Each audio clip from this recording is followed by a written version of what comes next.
To turn on your windshield wipers and you're not getting them to work, you could have a windshield wiper motor that's out, but you also could have a bad fuse. I'm going to show you where that fuse is real quick. So we're going to go, that fuse is in the front of the vehicle. The fuse box cover is just to the right of the battery here. We're going to flip this open and it says it is fuse 6, which is a J case fuse. There is a fuse puller that in this vehicle is right here.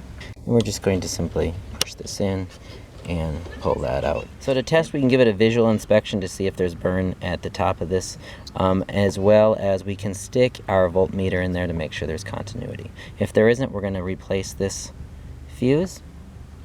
We're going to take a new one and then we're going to set it in there, push it down, replace this,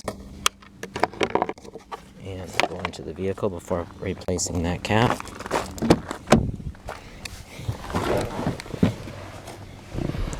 And start the car,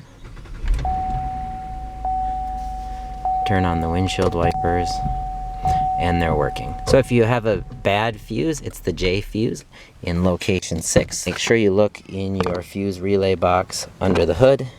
If this helps, and as always, thanks for watching. Please like and subscribe.